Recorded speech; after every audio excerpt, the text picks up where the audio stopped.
মঞ্চে বসা ওলামায়ে কেরাম, সামনে বসা মুসলমান ভাইরা, পর্দার আড়ালের সম্মানিতা মা এবং বোনেরা, প্রাণ প্রিয় কাশিমপুর এলাকাবাসী। এলাকাটা আমার কাছে বেশি পরিচিত, কারণ আমি তো ছিলাম 3 বছর আপনাদের কাছে, কিন্তু 4 দেওয়ালের মাঝে। আমি জন্মের পরে 3 বছর এক জায়গায় থেকেছি, আমার মনে পড়ে না, তবে এখানে ছিলাম। আপনারা বেশি ভালোবাসেন, এই জন্য ধরে রেখেছিলেন।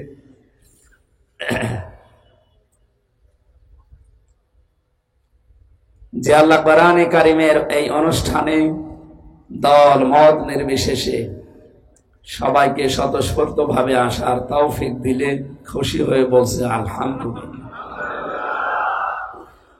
আমরা কোরআনে কারিম প্রচার করতে এসেছি। আমার বাড়ি কুষ্টিয়া জেলা, আর এটা গাজীপুর। এই প্রায় 200-250 কিলোমিটার পথ পাড়ি দিয়ে কোরআনে কারিমের দাওয়াত নিয়ে আসলাম। আমার উদ্দেশ্য হচ্ছে সঠিকটা তুলে ধরা। যারা শুনতে এসেছেন তাদের কিছু কর্তব্য আছে, দায়িত্ব আছে। আল্লাহ পাক বলেন, ওয়ানজালনা ইলাইকা যিকরা লিতুবায়্যিনা লিন-নাস মা নুযিলা ইলাইহিম ওয়া লাআল্লাহুম ইয়াতাফাক্কারুন।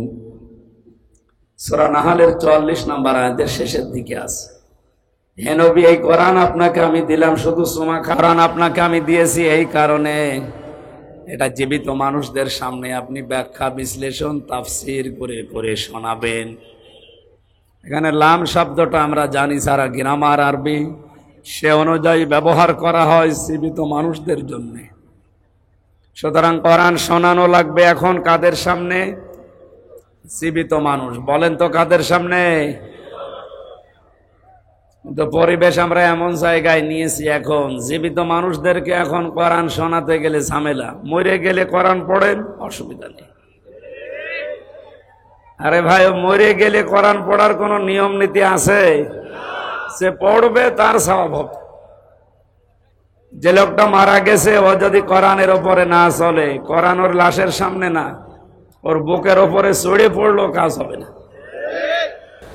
আমরা কোরআনে কারিমের আয়াত থেকে 2টা তথ্য পেলাম। 1 নম্বরে কোরআন শোনাতে হবে জীবিত মানুষদেরকে ব্যাখ্যা বিশ্লেষণ করে। নবীজি এখন বেঁচে থাকলে এই গাজীপুরের কাশিমপুরের এই রাস্তা দিয়ে যদি হেঁটে যেতেন, উনি যদি এই মঞ্চে বসে বলতেন, গাজীপুরবাসী আসো, কোরআনে কারিম আল্লাহ আমাকে যেটা দিয়েছে আমি ব্যাখ্যা করে তোমাদেরকে শোনাই, আপনারা বসতেন না? হ্যাঁ বলেন।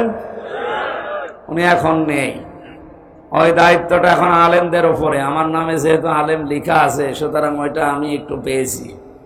ওই রকম মন নিয়ে আমি এখন অ্যাডভার্টাইজ করব, ডেলিভারি দেব। আপনাদের উচিত হচ্ছে লাআল্লাহুম ইয়াতাফাক্কারুন, আজকের কথাগুলো নিয়ে বাড়িতে এসে চিন্তা ভাবনা করা। এই কথা বলেন না কেন? স্থান কাল পাত্র ভেদে কথা বলা দরকার। আজ বাস্তবে বিশেষ করে বাংলাদেশে আমরা নামধারী মুসলমানেরা টুপি মাথায় যারা দেয়, এই মানুষগুলো যা আরম্ভ করেছি, গভীর কিছু বিষয়ের বাস্তবতা এখনো আমরা জানি না। গতকাল প্রধানমন্ত্রী 14 দলের সাথে বৈঠকে যে কথাগুলো বলেছিলেন সর্বশেষ, আপনি তো এখনো তার কথার আকার ইঙ্গিত, তার আকাঙ্ক্ষা যেটা, এটা এখনো বোঝেননি।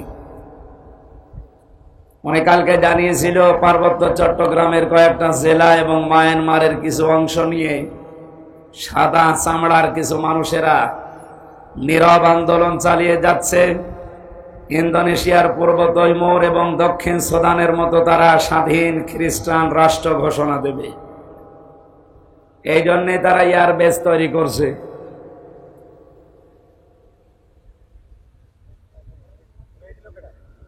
না, ঠিক আছে, থাক। আর আমরা আছি নবী জন্মের পর থেকে নবী ছিলেন না, তুমি দুনিয়া তৈরি হওয়ার আগ থেকে নবী ছিলেন না 40 বছরে নবী ছিলেন? আরে ভাই, এটা কি মরণের পরের কোন সাবজেক্ট? বলেন। উল্টা পাল্টা জিনিসকে আপনি ইস্যু বানিয়ে আজ মানুষের ভেতরে যেটা আরম্ভ করেছেন, যেদিনে স্বাধীন দেশটা টোকরা টোকরা হয়ে খণ্ড বিখণ্ড হয়ে স্বাধীনতা হারিয়ে ফেলবে, ওরা যদি সত্যি সত্যি প্রধানমন্ত্রীর এই আকাঙ্ক্ষা বা আশঙ্কা যেটা, এটা যদি সত্যে পরিণত করতে পারে, আর করবে তার প্রমাণ করব তৈমুর আর দক্ষিণ সুদান, কিছুদিন আগের কথা। ওরা এইভাবে করেই কাজ করে। গণভোট দিয়ে 228টা রাষ্ট্র পৃথিবীতে, এখন আমরা মাত্র 57টা। কয়টা? আমরা মুসলিম রাষ্ট্র তাম দুনিয়া মিলে মাত্র 57টা, আর বাকিগুলো সব ওই লাইনের। মনে করছেন না সব তো খ্রিস্টান না, হিন্দু আছে, বৌদ্ধ আছে, ইহুদি আছে, মাজুসি আছে, কে বলেছে? ও সবই এক। আল্লাহ তাআলা জানিয়েছেন, ইয়া আইয়ুহাল্লাযীনা আমানু লা তাত্তাখিযুল ইয়াহুদা ওয়ান নাসারা আউলিয়া বা'দুহুম আউলিয়াউ বা'দ। ঈমানদারেরা কখনো ইহুদি খ্রিস্টানদেরকে বন্ধুরূপে গ্রহণ করবে না, কারণ এরা একে অপরের বন্ধু। তার মানে 200 কোটি মুসলমান বাদ দিলে 650 কোটির উপরে মানুষ এখনো থাকে। ওরা বাকি জাতিতে যাই হোক, সব কিন্তু রসুনের পেছনের মতো এক। মুসলমান টাইট করার জন্য সব এক। এই জন্য ওনার এই আশঙ্কাকে যদি সত্যি সত্যি সাদা চামড়ার লোকেরা বাস্তবে রূপ দিয়ে ফেলে, আর রূপ দেবে। 17 সালে মাত্র এই বান্দরবন এলাকা, পার্বত্য এলাকাতে মাত্র 224টা গির্জা ছিল। এই 6-7 বছরের ব্যবধানে এখন গির্জার সংখ্যা 444টা। আপনি টের পাচ্ছেন কোথায় যাচ্ছে? খ্রিস্টান মিশনারি এবং কাদিয়ানীদের এই নীরব আন্দোলনের মাধ্যমে হাজার হাজার মুসলমানেরা, ওদিকে মায়ানমারের কিছু অংশ, যেহেতু ওই লাইনটা পার্বত্য চট্টগ্রাম একটা টার্নিং পয়েন্ট, গুরুত্বপূর্ণ কৌশলগত স্থান এটা, এবং শক্ত মজবুত কোন রক্ষী না থাকার কারণে ওখানে একটা ভেজাল তৈরি করা সহজ। পাহাড়ি এলাকা এবং সাগর এলাকা হওয়ার কারণে মায়ানমার যেহেতু অত উন্নত না, বাংলাদেশ আমরা অত উন্নত না, এই দুই দেশটা থেকে কিছু কিছু জায়গা নিয়ে ওরা যদি একটা গণভোটের মাধ্যমে স্বাধীন খ্রিস্টান রাষ্ট্র ঘোষণা করে, ওখানে এয়ারবেস যেহেতু বানানোর চেষ্টায় আছে, কাকে মারবেন আপনি এয়ারবেস তৈরি করে? তার মানে এখানে গোপন কোন ষড়যন্ত্র হচ্ছে। এই সব নিয়ে আমাদের মাথা খারাপ হয়ে যায়। আর ও নবী কয় বছরে নবী হয়েছে, এই নিয়ে আজ ফতোয়াবাজি করি অন্ধকার করে ফেলছে। তাহলে ওটা যদি মুসলমান থাকতো তার কথা মানতাম, ও তো কাফের হয়ে গেছে। সূরা আনআমের 50 নম্বর আয়াত, সূরা হুদের 31 নম্বর আয়াত। আমি দলিলগুলো লম্বা করে বলতে পারছি না, খুব তাড়াতাড়ি তাফসিরে যাব। এই দুইটা আয়াত অনুযায়ী এদেশে আজ হাজারো মানুষ এই কথা যারা বলে আল্লাহর ধন রাসূলুল্লাহকে দিয়ে আল্লাহ গায়েব হয়ে গেছে, বিশ্বাস করে কেউ যদি মন থেকে কথা বলে, ও কাফের। কাফেরের জানাজা পড়া জায়েজ আছে? বলেন। মাওলানা মামুনুল হক আর আমি এক জায়গায় ছিলাম আপনাদের এই কাশিমপুরে, 3টা বছর পাশাপাশি রুমে। ওনাকে প্রতিদিন প্রায় মাঝে মাঝে আমারে বলতো, হামজা যদি বের হতে পারি জীবনে কোনো কাফেরের জানাজা পড়াবো না, যাবো না। বিষয়টা নিয়ে আপনার এত কঠিন কেন? মাঝে মাঝে আমার ব্যাখ্যা দিত, দেখো কাফেরের জানাজা পড়া জেনে শুনে কি হারাম, কথা বলে না কেন? রাসূলুল্লাহকে আল্লাহ নিষেধ করেছিলেন তার চাচার জানাজা পড়তে, কবরে যেতে। সূরা তাওবার 113 নম্বর আয়াতে আল্লাহ দলিল দিয়েছেন। সূরা তাওবার 84 নম্বর আয়াতে দলিল আছে। আল্লাহ পাক যদি রাসূলুল্লাহকে কথা বলতে পারে, আপনার আপন চাচা আবু তালেব, তাও তার কবরের কাছে যেতে পারবেন না, দোয়া করতে পারবেন না, কারণ লোকটা মুশরিক। লোকটা কি? আজ যারা আল্লাহর ইবাদতে অন্য কাউকে শরীক করে, জিকিরের নাম নিয়ে, আশিকের নাম নিয়ে মুশরিক হয়ে যাচ্ছে, এরাও তো কাদিয়ানীদের মতোই কাফের। খ্রিস্টান মিশনারি কাদিয়ানীরা যা করছে নীরব আন্দোলনের মাধ্যমে, আর এরা সরব আন্দোলন শুরু করে ওরা ওদের কাজকে এগিয়ে দিচ্ছে। এই জন্য ওদেরকে থামার জন্য আহ্বান জানাচ্ছি। আমরা আছি এই ঝামেলায়, আর কি শুরু করেছে আল্লাহ জানে। এই জন্য কথাগুলো যেগুলো আজকে কোরআন থেকে বলা হবে, এই কথাগুলো নিয়ে আপনি বাড়ি যেয়ে চিন্তা ভাবনা করবেন। এই দায়িত্ব আল্লাহ আপনাকে দিয়েছে, যেহেতু আপনি ময়দানে এসেই পড়েছেন। আমার দায়িত্ব সঠিকটা তুলে ধরা, আপনার দায়িত্ব হচ্ছে এই কথাগুলো সঠিকভাবে চিন্তা ভাবনা করে আমল করা। আল্লাহ একটা আমাদের প্র্যাকটিক্যাল লাইফে সেট করার তৌফিক দাও, বলেন আমিন। দরুদ আর সালাম পড়ছি, খুব তাড়াতাড়ি করছি, কণ্ঠটা আজ কয়েকদিন ধরে বসে গেছে। খলাকাল ইনসান আল্লামাহুল বায়ান। আল্লাহ বলেন মানুষ বানিয়েছি আমি, আর কথা বলা শিখিয়েছি আমি।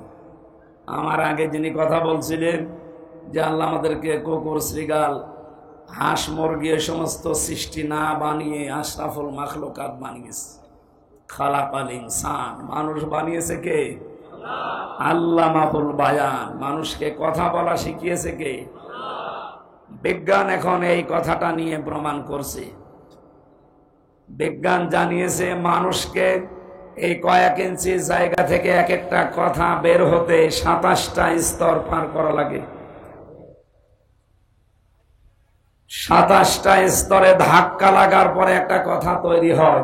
যদি কোনো স্তর দুর্বল হয়ে যায়, কথা বের হতে চায় না, গা গু শব্দ হয়, যেটা আমার হচ্ছে।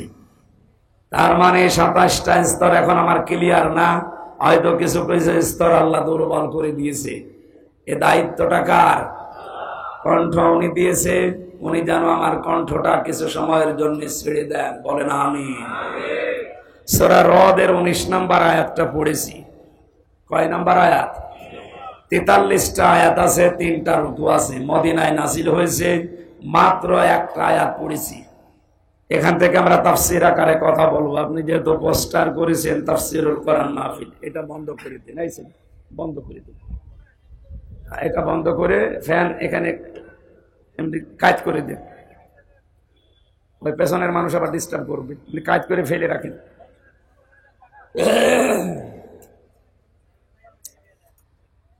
আমার ভাইরা, কোরআনে কারীম থেকে কথা শুনতে হলে আমি এর আগে বহু তাফসীর মাহফিলে বলেছি 5টা বিষয় খেয়াল করা লাগে। কয়টা? এটা যেহেতু ওয়াজ মাহফিল না, ইসালে সওয়াব না, মিলাদ মাহফিল না, ওরস শরীফ না, নওরস শরীফ না, খসরস শরীফ না, এটা তাফসীর মাহফিল। আর তাফসীর করেন সরাসরি রাসূলুল্লাহ। রাসূলুল্লাহ এখন নেই, ওই দায়িত্ব এখন রাসূলের ওয়ারিসদের। সুতরাং এই মেম্বারটা অনেক দামি জায়গা, এটা বড় আমানত। এই আমানতটা যদিও আজ অনেকে উল্টা পাল্টা করে নাচানাচি করে নষ্ট করে ফেলেছে, আমরা এটা নষ্ট হতে দিতে চাই না। যতটুকু পারি হক আদায় করে এখান থেকে কথাগুলো ডেলিভারি দিতে চাই ইনশাআল্লাহ। কণ্ঠটা আল্লাহ তোমার কাছে আমি ভিক্ষা চাচ্ছি, একটু ছেড়ে দাও, জবান খুলে পড়েন। আউযু বিল্লাহি মিনাশ বিসমিল্লাহির রহমানির রহিম।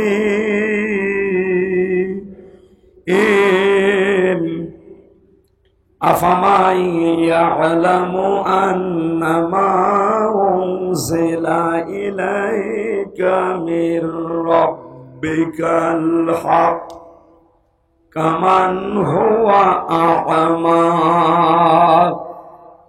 ইন্নামা ইয়াতাযাক্কারু উলুল আলবাব।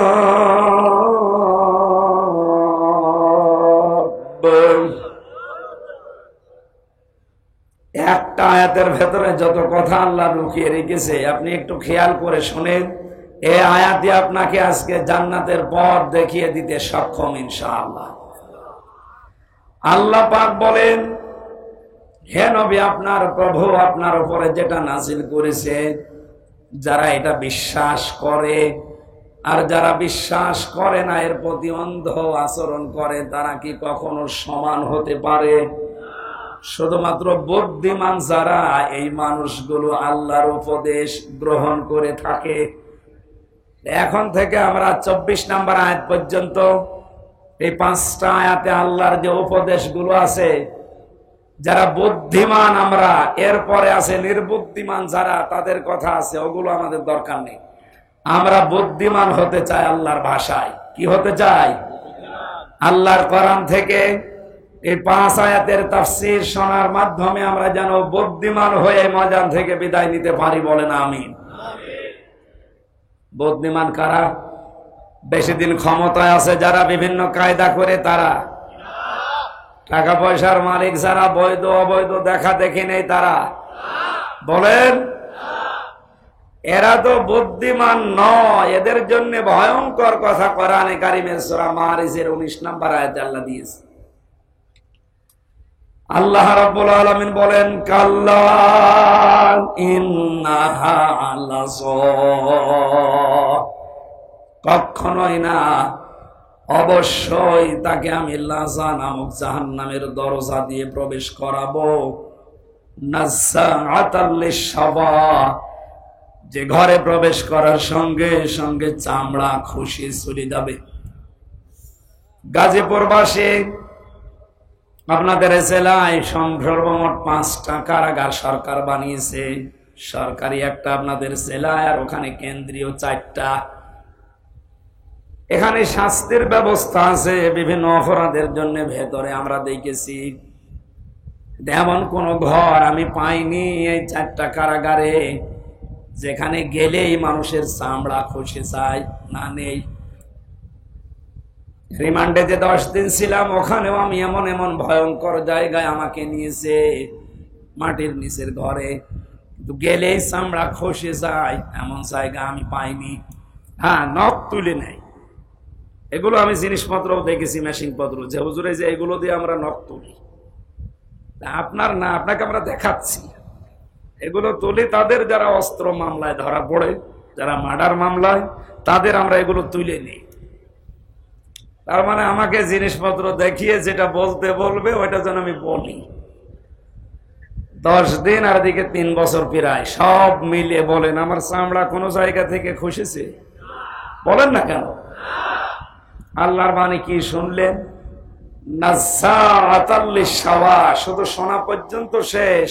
এটা বাস্তবে নিয়ে জানতো কত কঠিন বিষয়টা। বাংলাদেশ না, এশিয়া মহাদেশের ভেতরে সবচাইতে বড় কঠিন এবং ভয়ঙ্কর জেলখানার নাম এই কাশিমপুরের হাই সিকিউরিটি 4 নাম্বারটা।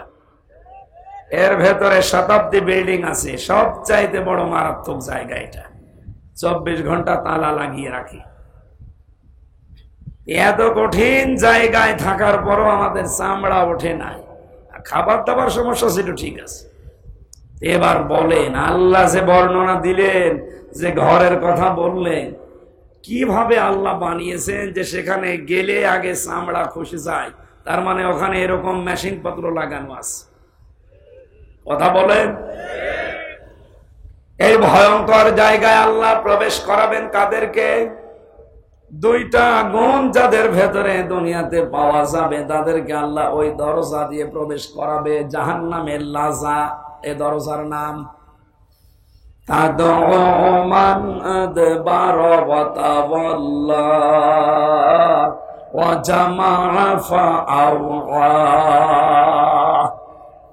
1 নম্বরে যাদেরকে সত্যের দিকে আহ্বান করা হয়, সত্যকে সত্য জানার পরও যারা পৃষ্ঠ প্রদর্শন করে, মুখ ফিরিয়ে চলে যায়। আর বাংলাদেশে এই চরিত্রের মানুষ বেশি। শুধু আহ্বান করা না, চোখে আঙ্গুল দিয়ে অনেকে দেখিয়ে দেওয়া হচ্ছে। এর পরেও শুধু আমার বাবার মুরিদ না, আমার দলের লোক না, এই জন্য হামজারে মানে না। এক কথা বলছে না কেন? লাযা নামক দরজা দিয়ে প্রবেশ করিয়ে চামড়া খসাবে আল্লাহ প্রথম কাদের? যাদেরকে সত্যের দিকে ডাকা হয়। এটা জানার পরও যে মানুষগুলো মুখ ফিরিয়ে পৃষ্ঠ প্রদর্শন করে অহংকার করে চলে যায়, আপনি দেখেন এখানেও চরিত্রের মানুষ আছে। 2 নম্বরে যারা জমা করে মাল সম্পদ, আর এগুলো কি করে সংরক্ষণ করা যায় সে লাইন খোঁজে। দেশে সংরক্ষণের নিরাপত্তা পাচ্ছে না, এজন্য বেগম পাড়া বানাচ্ছে। বেশি বলে ফেললাম? না, বেশি বলিনি, অল্প হয়েছে। সুতরাং যারা মাল জমা করছেন, এখন মাল মানে অনেকে মনে করে মাল মানে যেটা মরে গেছে আবুল মাল, গত টার্মে যেটা ছিল আবুল কি ওটার নাম, ওটা তো মরেই গেছে, কামাল, লোটাস কামাল। মাল মানে কি লোটাস কামাল, আবুল মাল? কি মাল? না, মাল মানে শুধু টাকা। তাফসিরে ইবনে কাসির মুফাসসিরিন ইকরাম লিখেছেন মাল শব্দের ব্যাখ্যা 5টা। যারা এগুলো বৈধ অবৈধ লাইন দেখা দেখি নেই, শুধু জমা করতেই থাকে, সংরক্ষণ করার চেষ্টা চালায়, কি করে এগুলো স্থায়ী করা যায় এই ধান্দায় থাকে, তাদেরকে লাজা নামক দরজা দিয়ে আল্লাহ প্রবেশ করিয়ে আগে চামড়া খসাবে। দেখি তো মালের অর্থ কয়টা, কালকে বলবেন। এতগুলো ছাত্র জবাব দেন কয়টা? মালের 1 নাম্বার অর্থটা বাদ দেই না, বলেন বলে আমি আবার 3 বছর যাই, যেটা যেটা দেখবো আমার গায়ে লাগবে ওইটা বাদ দিয়ে দেবো।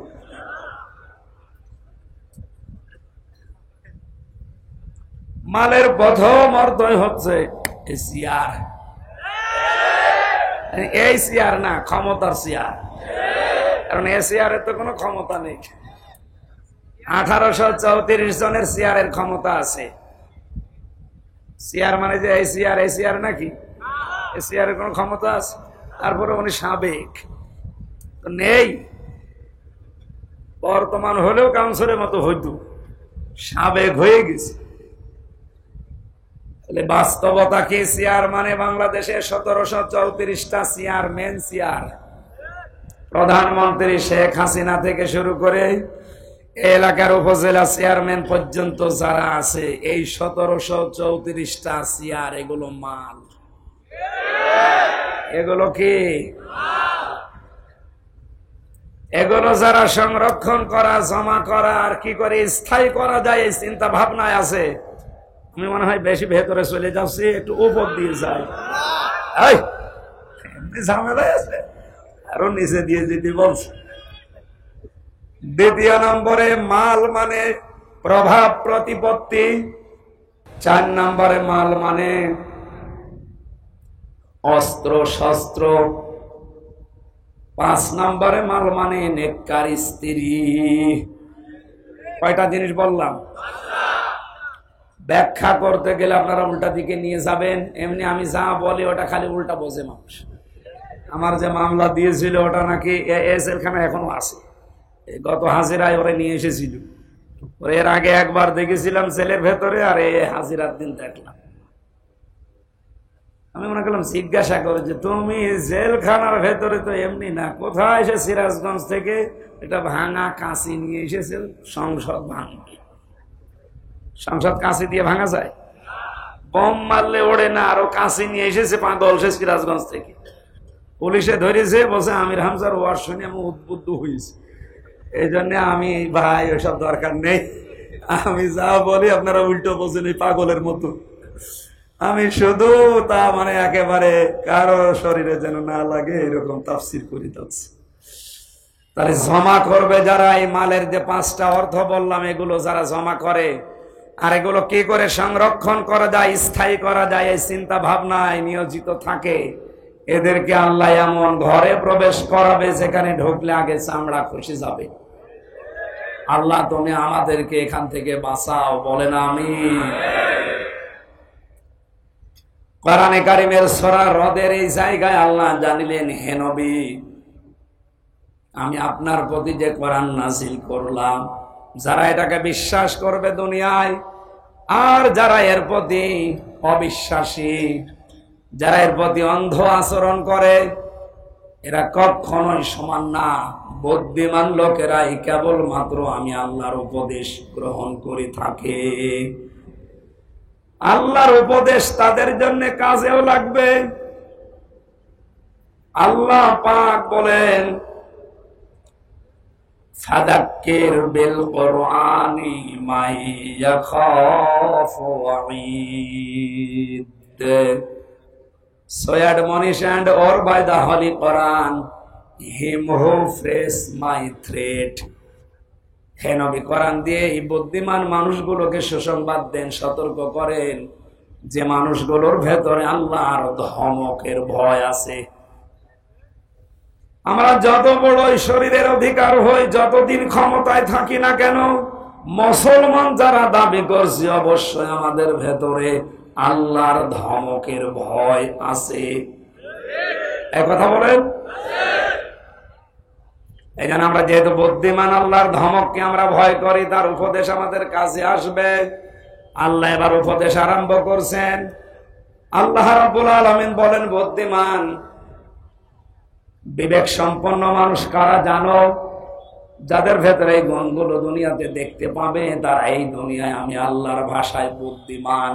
আল্লাযীনা ইউফুনা বিআহদিল্লাহ ওয়া লা ইয়ানকুদুনাল মিসাক। দুইটা কথা পেলাম এই আয়াতে, আপনি নিজের সাথে সব সময় মিলাবেন। এক নম্বরে যারা আল্লাহকে প্রদত্ত অঙ্গীকার রক্ষা করে, দুই নম্বরে প্রতিজ্ঞা করার পরে যারা ভঙ্গ করে না। এবার আসেন তো এই দুইটা শব্দ নিয়ে আমাদের বাস্তব জীবনে যায়। আল্লাহর সাথে দেওয়া অঙ্গীকার যারা দুনিয়াতে রক্ষা করতে পারবে, আল্লাহর সাথে অঙ্গীকার আমাদের কয়টা? বলেন বলেন। আমার এই কথা শুনতে হলে ভেতরে কিছু থাকা লাগবে। একেবারে কিচ্ছু জানেন না, বম্বাস্টিক মার্কা, তাহলে আবারও বোঝাতে সমস্যা। আমরা আল্লাহর সাথে অঙ্গীকার কয়টা? একটা করেছিলাম রূহের জগতে। উনি আমাদেরকে জিজ্ঞাসা করেছিলেন, ওয়াইদ তাআযানা রাব্বুকা, স্মরণ করো ওই সময়ের কথা যখন তোমার রব হযরত আদমের পৃষ্ঠদেশ থেকে তার যত সন্তান কিয়ামত পর্যন্ত আসবে সবাইকে বের করে সামনে রেখেছিলেন। জিজ্ঞাসা করেছিলেন, আলাস্তু বিরাব্বিকুম, আমি কি তোমাদের রব না? যত রূহ আমরা ওই জায়গায় ছিলাম, এক বাক্যে বলেছিলাম, ক্বালু বালা, অবশ্যই আপনি আমাদের রব। আমরা কিন্তু ক্বালু নাম বলতে পারতাম যে হ্যাঁ আপনি আমাদের রব, কিন্তু নাম শব্দ না ব্যবহার করে আমরা বালা বলেছিলাম।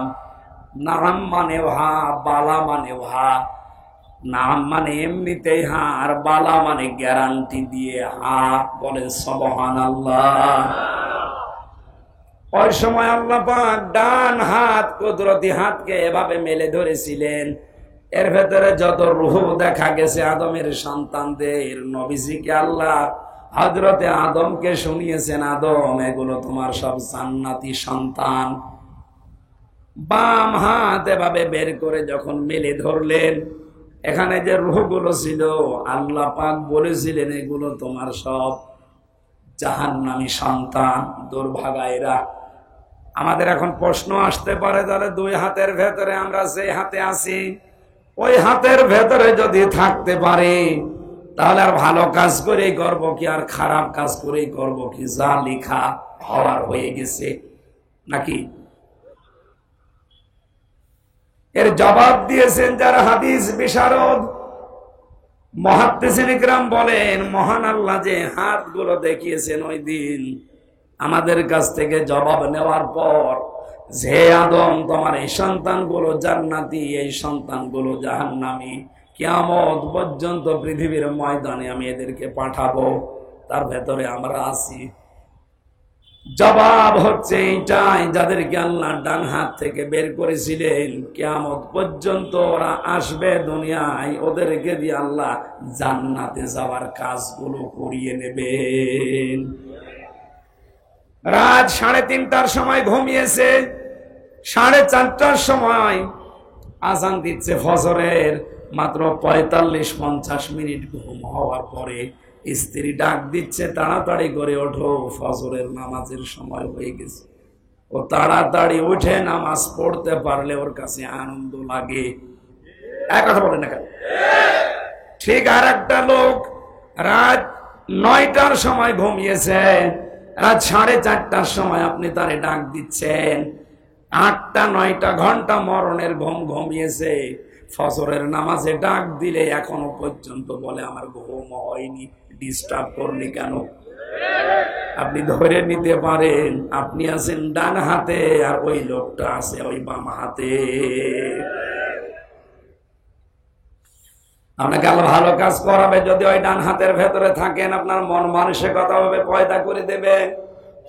লা ইয়াস্তাউই আসহাবুন নারি ওয়া আসহাবুল জান্নাহ, আসহাবুল জান্নাতি হুমুল ফাইজুন। হে নবী, যেই মানুষগুলো জান্নাতি আর যারা জাহান্নামী এরা কখনো সমান হবে না, এদের রাস্তায় আলাদা।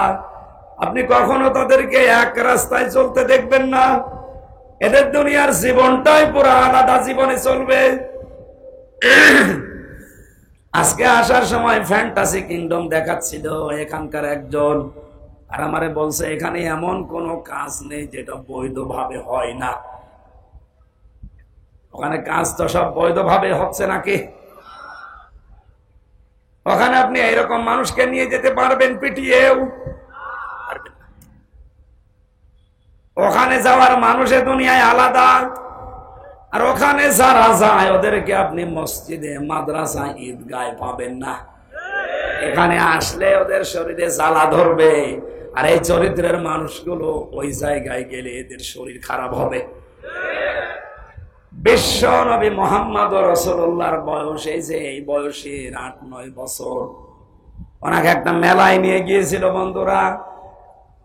আল্লাহর নবীকে উকাস মেলায়, এই মেলাতে নিয়ে যাওয়ার পরেই তিনি সঙ্গে সঙ্গে অজ্ঞান হয়ে গেছেন।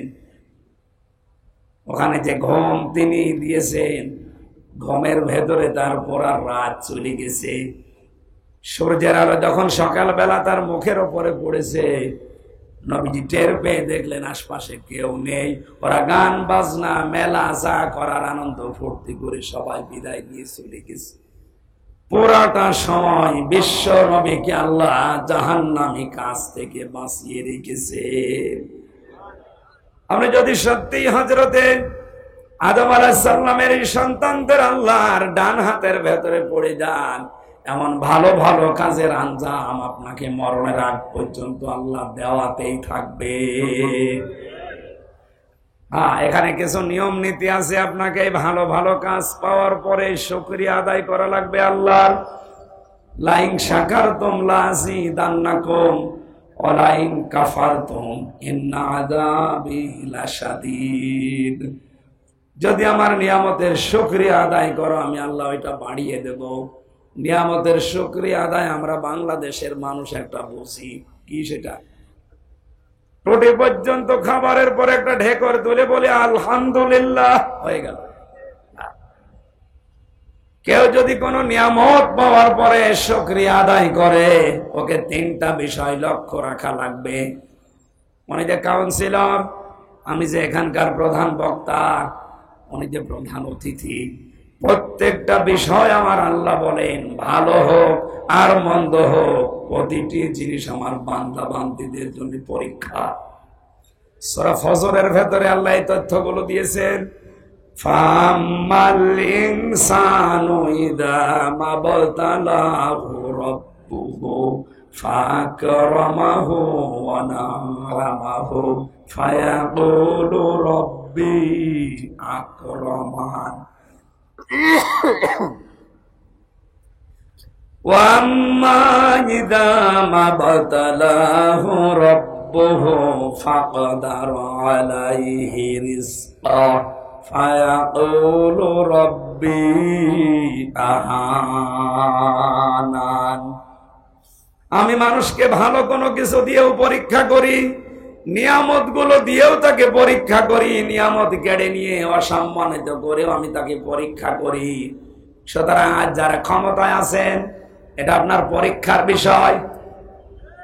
অবতাগি ফীমা আতাকাল্লাহু দারাল আখিরাহ। আপনাদের উচিত হবে ক্ষমতাটা আল্লাহর দ্বীনের, ইসলামের, মানবতার পক্ষে কাজে লাগিয়ে আখিরাতের ঘর নিজের জন্য তৈরি করে নেওয়া। তাহলে আপনি আল্লাহর ভাষায় বুদ্ধিমান হবেন। অথচ ক্ষমতা পেয়ে মানে কি আজ আখেরাতের ঘরের পরিবর্তে জাহান্নাম তৈরি করে রাখছে। আমি আল্লাহর সাথে অঙ্গীকারের বিষয় বোঝাচ্ছিলাম। একটা অঙ্গীকার ওই সময় বলেছিলাম, বলো বালা, অবশ্যই আপনি আমাদের রব। রবের ভেতরে আমরা 19টা শর্ত লুকিয়ে রেখেছিলাম। রবের পুরা অর্থ আপনি দেখবেন অভিধানে রব শব্দের অর্থ 19টা। কয়টা? বলেন। এবার একটা একটা করে মিলাবেন নিজের জীবনে 19টা পাওয়া যায় কিনা। 1 নম্বরে রব মানে যিনি লালন পালনকারী। আপনি বলেন তো নিজের মনের দিকে তাকিয়ে, এ কথা কি আমরা 100% আল্লাহকে বিশ্বাস করে মানতে পারি যে আল্লাহ আমার লালন পালনকারী? না না, এটা তো চামড়ার মুখের কথা। আমাদের মনে, আমি সহ প্রত্যেকের মনে এখনো পর্যন্ত প্রায় 100 ভাগের 80 থেকে 90 ভাগ পর্যন্ত এই বিশ্বাস আমার লালন পালন করা, খাওয়া দাওয়ার ব্যবস্থা এটা আমার চাকরির দ্বারা হয়।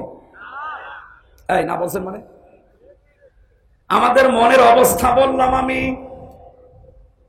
এটা আমার ব্যবসার দ্বারা হয়, এটা আমার জমি জায়গার দ্বারা হয়, ঘর ভাড়ার দ্বারা হয়। কথা বলেন না কেন? অথচ এই জায়গায় বলেছিলাম আপনি আমাদের রব। আল্লাহ বলেন আনতাকুলু ইয়াউমাল কিয়ামাহ ইন্না কুন্না আন হাযা গাফিলিন। এই কথাটা দুনিয়ায় যাওয়ার পরে যেন তোর ঠিক থাকে, এটা যেন গাফেল হয়ে যাবে না, কারণ কিয়ামতে কিন্তু আবার এইটা প্রশ্ন করা হবে।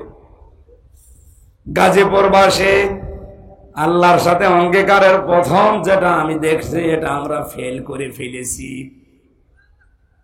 আমাদের মনের ভেতরে এখনো বদ্ধমূল ভাবে এই ভরসা তৈরি হয়নি যে চাকরি, ব্যবসা, ঘর ভাড়া এটা আমার মাধ্যম।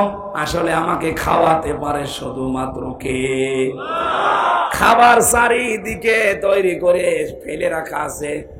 আল্লাহ এমন একটা অসুখ আমাকে দিতে পারে যে অসুখের কারণে একটা খাবারের দিকেও তাকানো সম্ভব না। কত ধনী ধনী মানুষকে আমি এদেশে দেখেছি। বাংলাদেশের যারা বড় বড় 10 জন ধনী, তার ভেতরে প্রায় 8 থেকে 8 জনের সাথে আমার মেশা হয়েছে অলরেডি, কম বেশি। সবচাইতে বড় ধনীর তালিকায় পাবেন আপনি আকিজ গ্রুপকে। 10 জনের ভেতরে একজন না? ওদের সাথে তো কয়েক বছরে জেলে যাওয়া, 3 বছরের আগে ওদের সাথেই তো ছিলাম। বাস্তবে দেখেছি ওদের যে টাকা পয়সা, অর্থ সম্পদ, এদেশের সরকার তাদেরকে দেশে জমি কিনতে নিষেধ করে দিয়েছে যে তোরা যদি আর জমি কেনা আরম্ভ করিস এদেশের অনেকের ঘর থাকবে না। একদিন আগে ওনার একটা ছেলে জেলে যাওয়ার আগে মারা গিয়েছিল, শেখ আব্দুল মমিন। এই লোকটা চামড়ার ব্যবসায়ী, জুতা তৈরি করে, চামড়ার ব্যাগ তৈরি করে, বিভিন্ন ব্যবসা আছে ওনার। এত মেধা নিয়ে চলতো লোকটা, খুব বড় লম্বা চওড়া না, একটু বাটা লোক, কালো দেখতে, চেহারাও ভালো না। কি আল্লাহ এমন দিয়েছে, কোরিয়া থেকে লেখাপড়া করে এসে ওইটা কাজে লাগিয়ে বাংলাদেশের শীর্ষ ধনীদের ভেতরে একজন। খাবার খেতে পারতো না। বাংলাদেশের সবচাইতে বড় তাফসির মাহফিল দিত ওনার বাবার নামে, আকিজ ফাউন্ডেশন খুলনা। 40-50 লক্ষ টাকা খরচ করে দিত। উদ্দেশ্য ওনার বাবা যেন কবরে শান্তি পায়। যারা আলোচক হয়েছে তো ওখানে আমি সহ, মৌলানা মিজানুর রহমান আজহারি, মৌলানা তারেক মনোয়ার ভাই সহ যারাই গিয়েছি, এই সিরাজগঞ্জের এখান থেকে মাছ কিনে নিয়ে যেত, টাটকা মাছ, আলেমদের খাওয়াবে, নিজে খেতে পারতো না। এই সাথে গলা উঠবে না ভাই।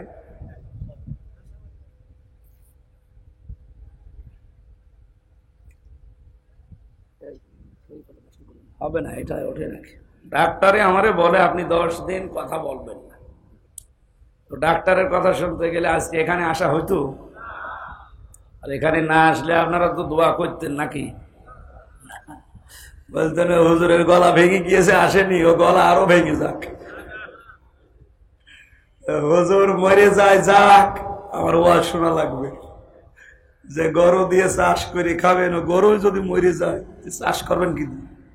অন্তত আমি একটু টিকে থাকি। আসলে আপনারা তো খাবার দাবার ভালো দেননি, বলেন কই আমরা তো দিতাম না, বাইরের খাবার ওখানে ঢোকা নিষেধ।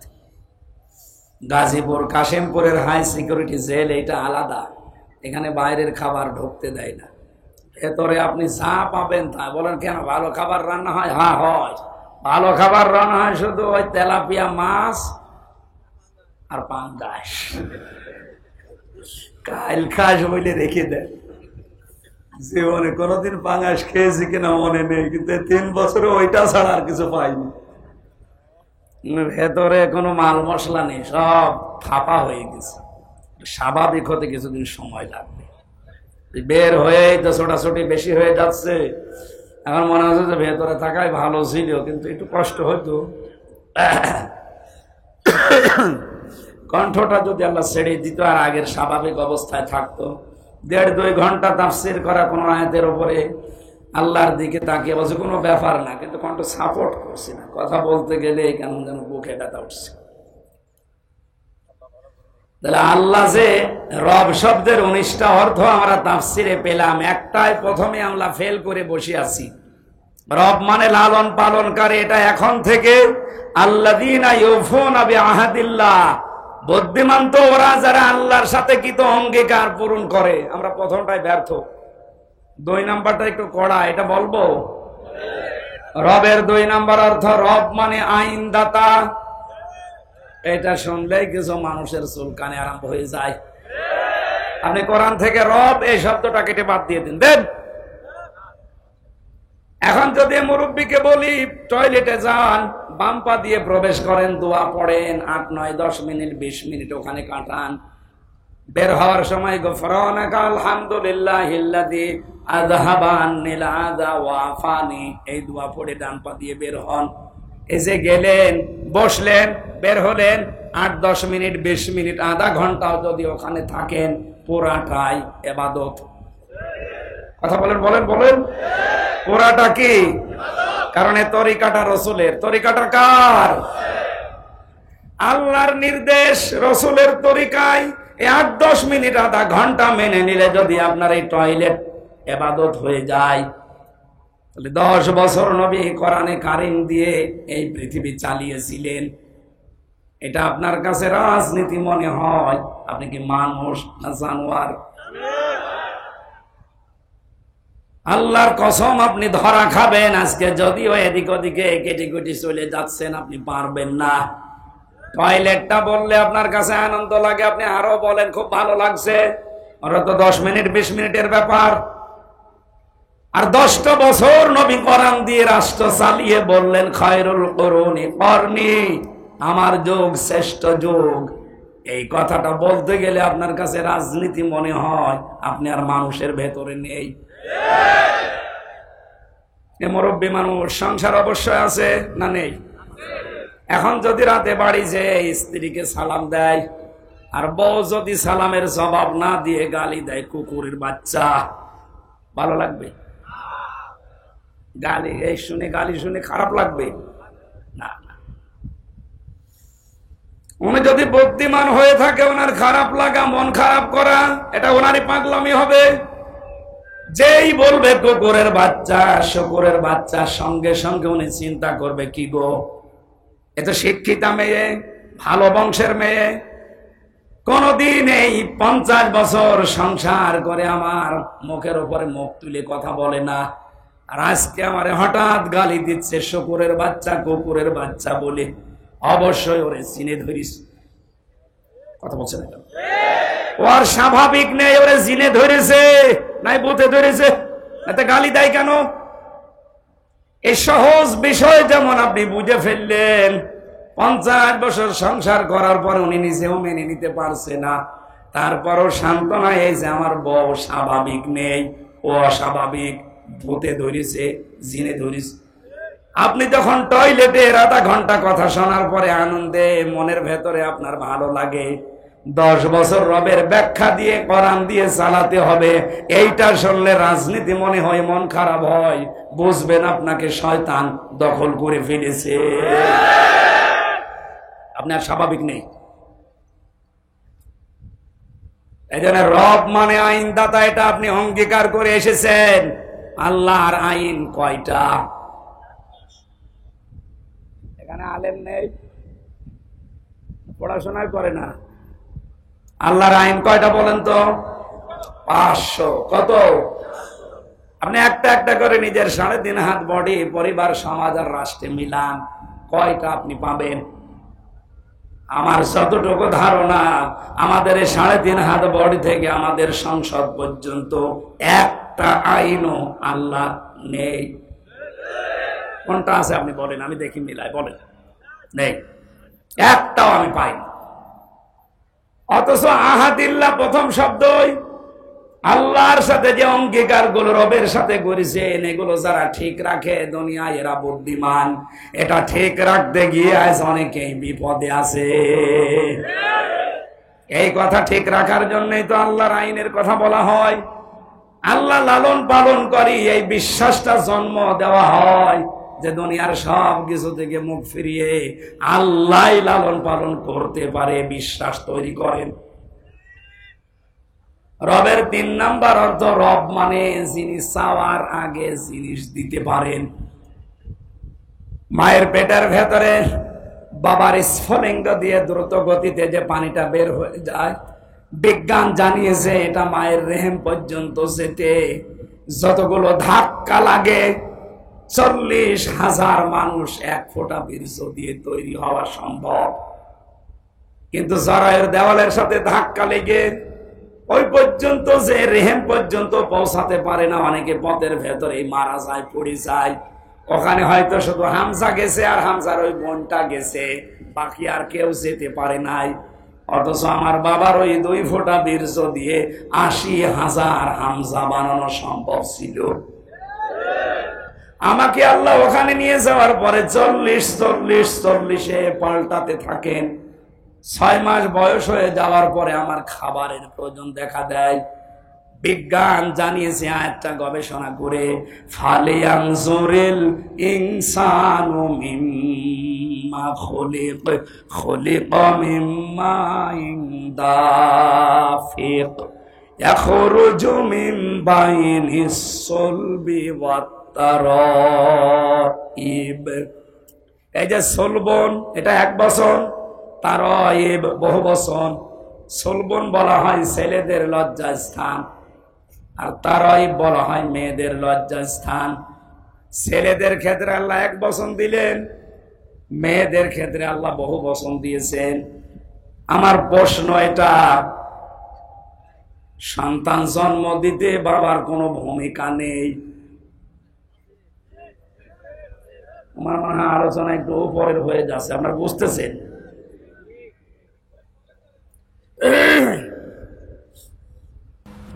এখন যেগুলো আধুনিক তাফসির পাওয়া যায়, যদি বাংলাতে পান কিনে নেবেন, দেখবেন বাবার এই নাপাক পানিটা দিয়ে মহান আল্লাহ মায়ের রেহেমের ভেতরে 4টা জিনিস তৈরি করে, চুল, রগ, হাড় আর পর্দা।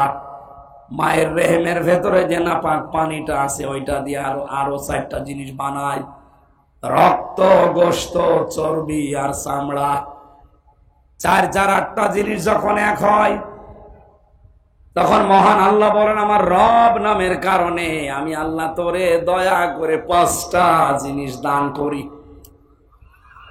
এই তথ্যটা পাবেন সূরা নাহালের 14 নম্বর পারার 14 নম্বর পৃষ্ঠার 13 নম্বর লাইনের 78 নম্বর আয়াতের শেষের দিকে আছে, ওয়াজআলা লাকুমুস সামআ ওয়াল আবসারা ওয়াল আফইদা ইলা আখিরি আয়াত। আল্লাহ পাক বলেন, শ্রবণ শক্তি, দর্শন শক্তি, বাক শক্তি, আকেল শক্তি আর ঘ্রাণ শক্তি, এই 5টা আমার রব নামের খাতিরে করে দান করি। ও গাজীপুরবাসী, একটাও যদি আল্লাহ কম দিতেন, আপনি আসতেন দুনিয়ায় কিন্তু অপূর্ণাঙ্গ হয়ে। কথা বলেন না কেন? এই যে বাক শক্তি আল্লাহ আমার একটু দুর্বল করে দিয়েছে, এখন আমি টের পাচ্ছি যে কথা না বলতে পারলে কি হয়। আজ কত মানুষ দেখা করতে এসেছিল, কিন্তু কথা তো বলতে পারছি না, কথা বললেই গলা বসে যাবে এই ভয়ে। এরে দিয়ে কথা বলিয়েছি যে যা বলবেন এর কাছে বলেন। শুধু সালাম দিয়ে মাথা নাড়িয়েছি, ভাই আমার অসুবিধা হচ্ছে না, কারণ দিনের বেলায় যদি আপনার সাথে ভক ভক করি তো রাতে 1 ঘন্টা কথাই বলতে পারবো না। বারবার আমার আল্লাহর ওই বাক শক্তির কথা মনে হচ্ছিল, মাবুদ তুমি দয়া করে এটা যদি এখন কেড়ে নিতে, সারা বাংলাদেশের মালিক হওয়ার পরও আমি অসহায়। রমজানে সৌদি আরবে ছিলাম, মদিনাতে একটা ভিডিও দেখছিলাম, ওখানে বিচারক যিনি মাত্র 11 বছর বয়সের একটা ছেলেকে ডাক দিচ্ছে, অন্ধ ছেলেটা, ওরা কোরআন শরীফ ওর সিনার ভেতরে এত সুন্দর তেলাওয়াত করলো। বিচারক বলছে, বাবা তোমার যে চোখ নেই, তোমার কি আল্লাহর প্রতি কোনো অভিযোগ নেই? ছেলেটা চোখের পানি ফেলে দিয়ে বলছে, বিচারক আমার আল্লাহর প্রতি কোনো অভিযোগ তো নেই, আমি আরো বেশি সন্তুষ্ট। বিচারক বলছে, কি তোমার চোখ নেই, তুমি দেখতে পারো না এই বয়সে, ওরা করার মুখস্থ করে ফেলেছ, আর আল্লাহর প্রতি তোমার কোনো অভিযোগ নেই? কেন কেন অভিযোগ নেই বলো তো? ছেলেটা যে কথা বললো ওটা শুনে আমিও কেঁদে ফেলেছি। ছেলেটা ডাক দিয়ে বলছে, বিচারক আমি কিন্তু কোরআনে কারিমের শুধু হাফেজ না, পুরাটা আমার মাতৃভাষায় আয়ত্ত করা আছে।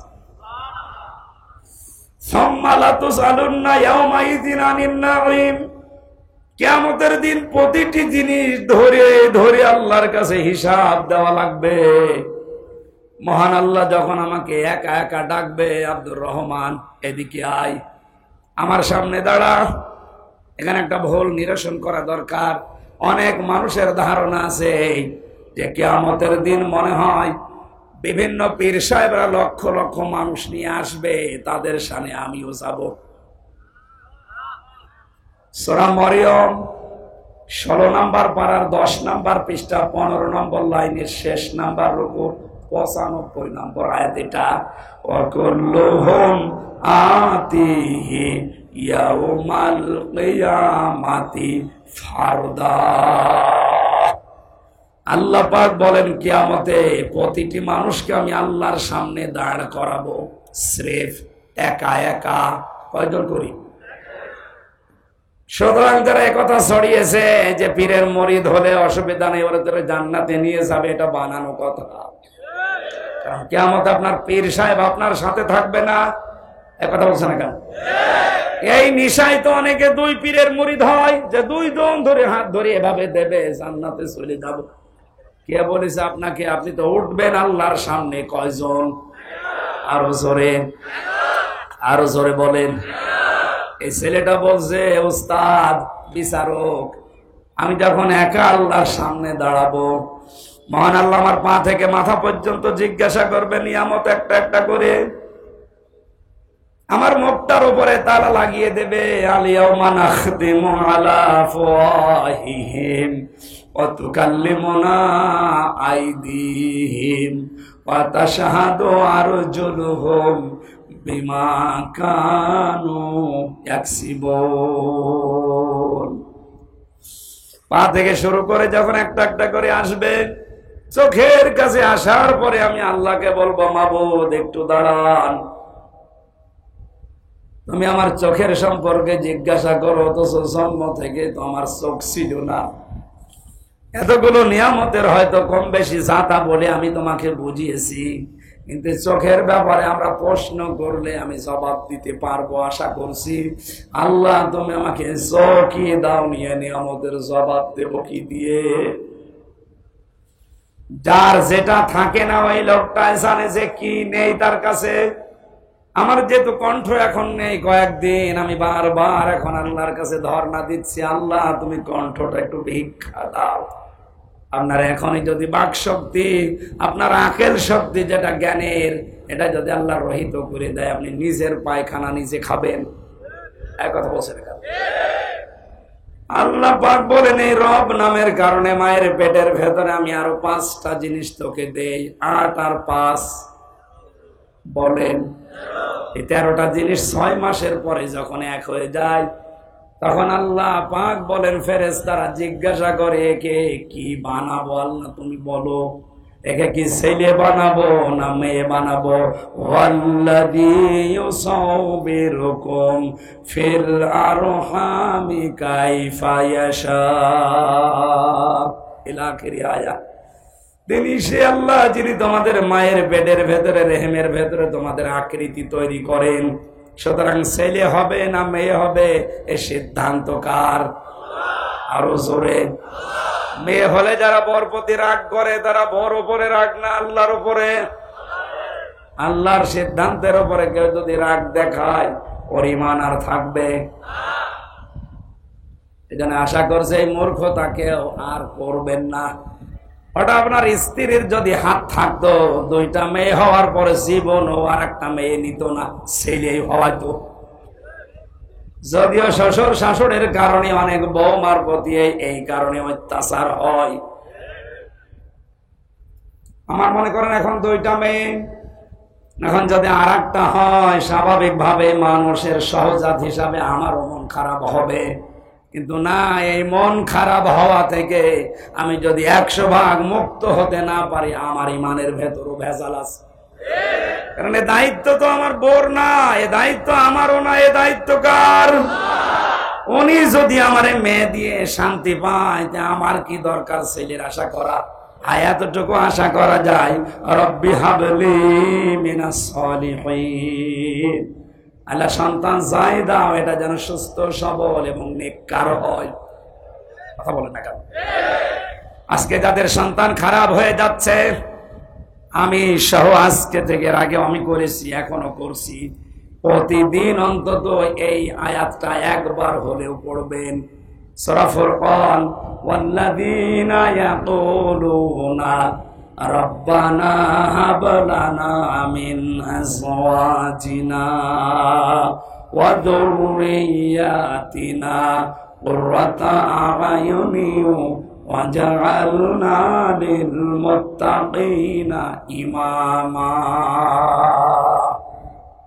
বিয়ে যারা করেননি এবং যারা করবেন, যাদের সন্তানাদি হচ্ছে হবে, এই আয়াতটার ভেতরে আল্লাহ গুরুত্বপূর্ণ 3টা জিনিস ঢুকিয়ে রেখেছেন। আল্লাহর কাছে মন থেকে মানুষ কথা বলে, আল্লাহ তুমি আমাকে বউ দাও। কি দাও? শুধু বউ না, আমাকে সন্তান দাও। আমার বউটা, আমার সন্তানটা যেমন এমন আচরণ করে, এমন চরিত্রের হয়, যাদের দেখলে আমার চোখ জুড়িয়ে যায়। তুমি আমাদেরকে ইমাম, মুত্তাকি মানুষদের নেতা, ইমাম, উত্তরাধিকারী বানিয়ে দাও। সরি বলেন আমিন। এই দোয়াটা যদি আমরা এখনো পর্যন্ত আমল আরম্ভ করি, সাহাবায়ে কেরামের জীবন থেকে এটা প্রতিষ্ঠিত, প্রমাণিত। আপনার সন্তান আমরা গ্যারান্টি দিতে পারি কোনদিন মদ খেয়ে, বাবা খেয়ে আপনার সামনে আসবে না। আজকে থেকে আমি সহ যারা আসে দোয়াটা পড়া প্রতিদিন একবার হলেও পড়া যাবে না? আল্লাহ আমাদেরকে আমল করার তৌফিক দাও। রবের যে 3 নাম্বার অর্থ, এটা আমাদের জীবনে মিলছে না। কোন জিনিস চাওয়ার আগেই যখন উনি দান করেন, খাবারের প্রয়োজন দেখা দেওয়ার পরে কোন ডাক্তার, ইঞ্জিনিয়ার, মা বাবা খাবার পৌঁছিয়ে দেয়নি। আল্লাহ পাক বলেন, তোর মায়ের মাসিক অসুখ বন্ধ করে ওই খাবারটা তোরে খাওয়িয়েছি আমি। মুখ দিয়ে না খাওয়িয়ে আমি খাওয়িয়েছি তোর নাভি দিয়ে। মুখটা পবিত্র রেখেছি এই কারণে যেন মুখ দিয়ে বাবা খাওয়া না হয়, ডাল খাওয়া না হয়, মানুষের সম্পদ আত্মসাৎ করে খাওয়া না হয়। এই কথাগুলো পবিত্র জীবন তৈরি করার জন্য আমি মুখ দিয়ে নাপাক রক্তটা না দিয়ে নাভি দিয়ে দিলাম। কিন্তু যখন থেকে আমার এই বান্দায় এই মুখ দিয়ে নাপাক জিনিসগুলো প্রবেশ করায়, তখন আমি আল্লাহর আফসোস, আমার ফেরেশতারা আমারে প্রশ্ন করে। বিশ্বনবী মুহাম্মদ রাসূলুল্লাহকে যখন তার দুধমা হালিমা, এটা সিরাত ইবনে হিশামে পাবেন, উনি কোলে তুলে নেওয়ার পরে ডান স্তন দিয়েছিলেন, উনি পান করলেন। বাম স্তন দিলেন, উনি মুখ বের করে নিলেন। হযরতে হালিমা 3 বার মুখ লাগিয়েছে, নবীজি 3 বারই মুখ বের করে নিয়েছিলেন। চোখের ইশারা দিয়ে যেন বোঝাতে চাই, মা হালিমা জোর করেন কেন? ডান স্তন, এটা আমার অধিকার ছিল, আমি পান করেছি। বাম স্তন এটা আমার অধিকার না, এটা আমার দুধ ভাই আছে, আমি জানি আপনার আর একটা ছেলে আছে তার নাম আব্দুল্লাহ, এটা তো তার হক। আমি দুনিয়াতে ভাইয়ের হক নষ্ট করার জন্য আসি না, এসেছি ভাইয়ের হক ফিরিয়ে দেওয়ার জন্য। যে নবী মায়ের কোলে বসে ভাইয়ের হক ফিরিয়ে দেয়, সেই নবীর উম্মতেরা আজ ভাইয়ের জমি জাল দলিল করে কাশিমপুরে জেল খাটতেছে। মানুষের জমি জাল দলিল করে ফাঁকি দেওয়া মানুষের ছেলে নেই, কথা বলে না কেন? আমি ছিলাম প্রথমে 2 তলায়, আর জহির আর্মি নামে এক লোকে এখানে বাড়ি, এই গাজীপুরের পাশে কোথায় বোট বাজার, ওর বাড়ি চাঁদপুরে, এখানে ঘর জামাই থাকে। আমি নাম ধরে বলে দিলাম, ওরে যদি পান আমার কাছে নিয়ে আসবেন। ও বেটা আমার জমার নামাজ যখন পড়াতাম, আমি জমার দিন ও নামাজ পড়তে দিত, আমার পেছনে এই নামাজ পড়েছি 1 বছর। ও বের হয়ে চলে যাওয়ার সময় বলছো, হুজুর আপনার বাড়ির নাম্বার দেন, আমি আপনারা বের করে দেব। বিপদে পড়লে মানুষের দিক দ্বারা ঠিক থাকে না।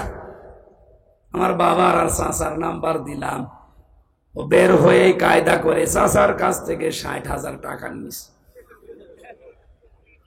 আপনার ভাতিজারে আমি বের করে দেব 3 দিনের ভেতরে। আর আমার বাবা মতো গ্রাম্য মানুষ, তারা জীবনে কোনোদিন ফাঁড়িতেও যায়নি, থানা আর হাইকোর্ট তো দূরের কথা। যেই বলেছে আমি আর্মি, আমি ছিলাম ওনার সাথে, আমি খুব ভালোবাসি হুজুর রে, আপনি শুধু টাকা দেন, দেখেন কি করি। টাকা দিয়েছে আবেগে 55,000 সঙ্গে সঙ্গে দিয়েই দিয়েছে। বলছে 5,000 থাক, আমি মোবাইলে নেব। বললাম 3 দিন না, 3 মাস না, 3 বছর চলে গেল, ওর আর খবর নেই। পরে আমি যোগাযোগ করেছি বাবার সাথে, চাচার সাথে, বলে ও কল দিলে রাগ করে।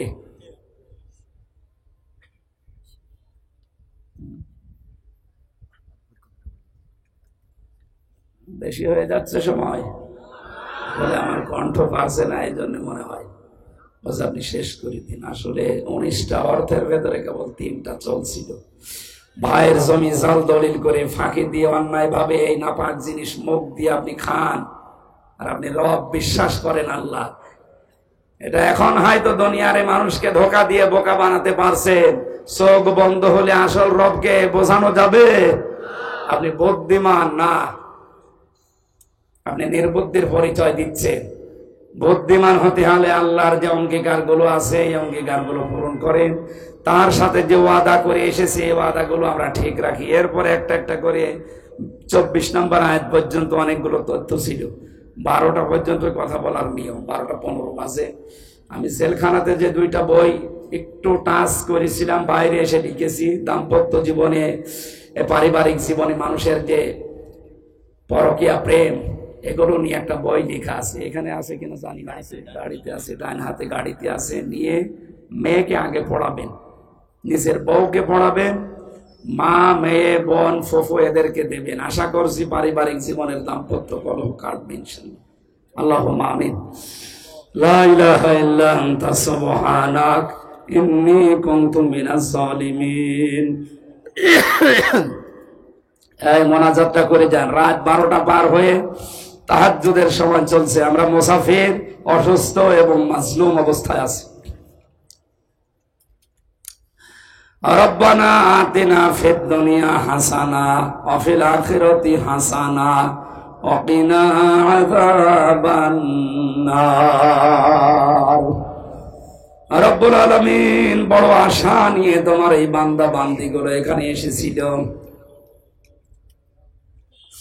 আল্লাহ তাআলা, তোমাকে আমি বারবার বলছি আমার কণ্ঠটা তুমি ছেড়ে দাও, তোমার বান্দা বান্দীদেরকে কোরআনের কথাগুলো সহজ সরল ভাষায় বলার জন্য মেহেরবানি করে এখনো বলি, আল্লাহ তুমি আমার কণ্ঠটা ফিরিয়ে দাও, ভিক্ষা দাও।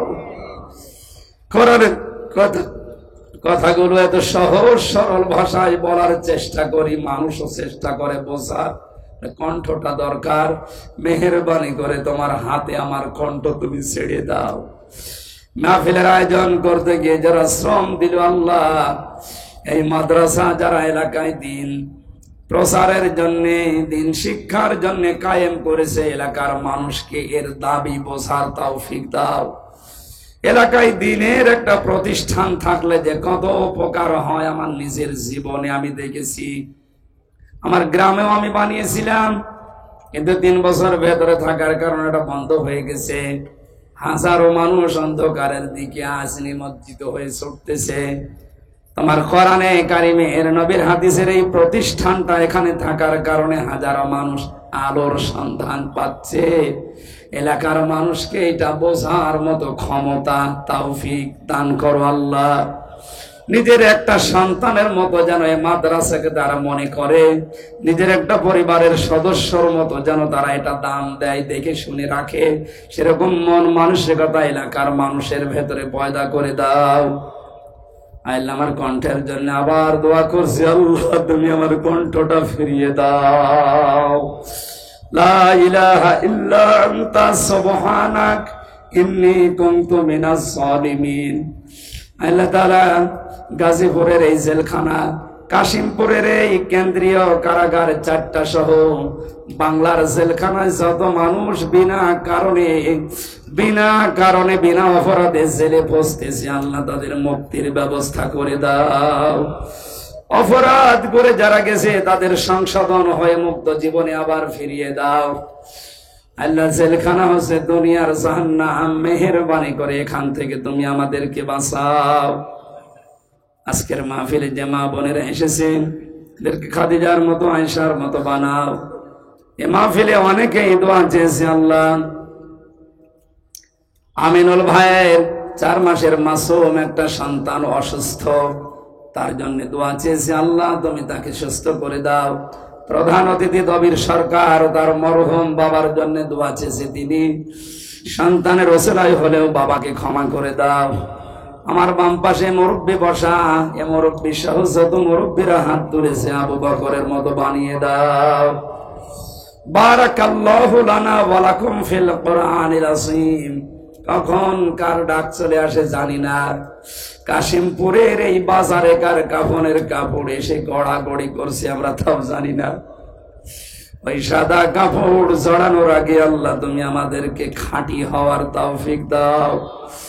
তোমার সাথে যে অঙ্গীকার গুলো আছে কোরআনে কারিমের সূরা রদের 19 থেকে 24 নম্বর আয়াত আমাদের জীবনে সেট করে দাও। বারাকাল্লাহু লানা ওয়া লাকুম ফিল কোরআনিল আযীম। যখনই মরণ আসবে যেন পড়তে পারি লা ইলাহা ইল্লাল্লাহু মুহাম্মাদুর রাসূলুল্লাহ।